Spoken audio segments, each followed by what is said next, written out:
What's really good, my people? This your boy Smolito's Way. Coming at you with another video. Hit that like, hit that share, hit that subscribe button. Show some love to the channel. Much love to all my supporters. Let's get into this. So, rapper Lil Loaded apparently has committed suicide. 20 years old. It's a shame. I wasn't really too familiar with his music, but he had a couple of hits. He was signed. He had a deal, whatever. I actually saw an interview with him, so I'm a little bit familiar with him, but not too much. Like I said, not music-wise, I'm not in tune with him. But nonetheless, a young man has died. He's apparently taken his own life, and it is sad. Now, people are starting to speculate on what caused him to do so and, obviously kill himself. And one of the things I heard is that he possibly might have done it because of a relationship or, a female, whatever. And for me, that's stupid, and I hope that's not the case. I don't think there's ever a good enough reason to take that route. But if you were to do it, doing it over a woman at 20 years old or at any age for that matter, but especially at 20 years old when you're a lit little rapper coming up in the game, is probably the stupidest thing you could have ever done. At 20 years old, you don't know shit. You think you know everything, you don't know nothing, and especially about relationships. Trust me, they're a dime a dozen, and in his line of work, he was going to be privy to probably some of the best, most beautiful women that money and fame could get. That being said, you love who you love, and the heart wants to what the heart wants. So, like I said, it's a shame. But there's another rumor, and this is actually not a rumor, this is actual fact, that he is being charged with the murder of one of his close friends. He was charged with murder, and they lessened it to manslaughter, and he was actually due court tomorrow, I believe. And let me tell you one thing, people. That's some serious shit. When you're facing those kind of numbers, those type of years, everybody can sit here and talk all that shit. Or I would have done this, or he should have done that, or why he didn't do this. Unless you've been in that situation, please save it. For real. If you one of those dudes that know what it is to be under that type of pressure, to be looking at football numbers, I'm saying, or possibly the rest of your life in jail, then you can speak on it. But everybody else, please save it, including myself.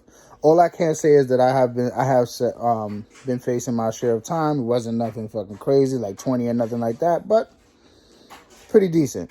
So what I will say is, it is probably one of the most stressful things you can ever go through. Knowing that you have this over your head, knowing that eventually, especially, listen, the crazy thing about it is, it's always going to be stressful no matter what position you're in, whether you're free or not. But I will say that when you're free, it weighs on your head, and I think it's a little bit more stressful when you're free fighting a case than when you're in jail. When you're in jail fighting a case, you already kind of accepted your fate. You already know what it is. You're here, and you're just doing what you got to do from that point. But when you're free and you have that loom, and I've been on both sides, and that's why I'm talking about it like that, because I've been in an instant where I got locked up for some shit. I bailed out, and I was actually fighting my case for almost close to 2 years. And then after that, I wound up copping out, and I had to go in and turn myself in. That was stressful. And just knowing that was looming and everything, especially after I had already pretty much copped out, and I was just waiting for sentencing, which was, they gave me a 2 month. I copped out in December, and I didn't go and turn myself in until early February, right after the Super Bowl. So those 2 months, as much as I want to say I was living it up, I was really fucked up in my head, because I just kept on thinking every day that I woke up, every day that I woke up, every night that I went to bed, I was thinking I'm a day closer, I'm a day closer, I'm a day closer. And finally, when that day came, it was very, very hard to walk into that courtroom and get myself up for, knowing I was going to be gone for a few. And then I've been in a case where I got caught. I was on parole. I caught a new one. And I knew that I wasn't going nowhere because I had the parole charge and the parole hold, and there wasn't nothing I could do. I had to sit tight and figure it out. And it was stressful either way, but being inside, knowing that you're not going nowhere, kind of alleviates a little bit of that stress. When you're sitting there, especially I've seen dudes sitting there waiting for that bail money to come, waiting for people to put the bail money together, whatever and all that, and they are stressed.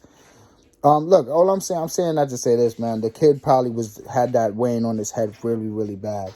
you know, sitting there possibly being able to face, I mean, he's in Texas. So Texas, from what I know, they don't fuck around.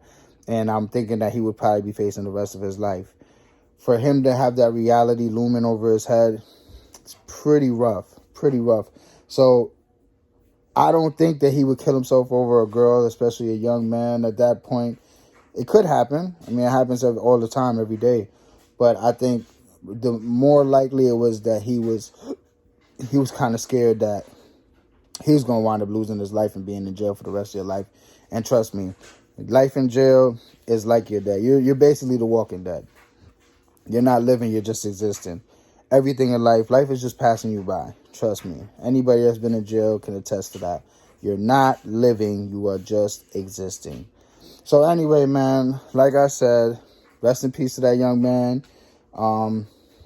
We'll see what happens when you know, more of the facts come out and you know, whatever else information follows this. I will update and I'll keep the people posted on what's going on. But until the next time, man, hit that like, hit that share, hit that subscribe button. Much love to everybody, and I'll see y'all in a minute. Peace.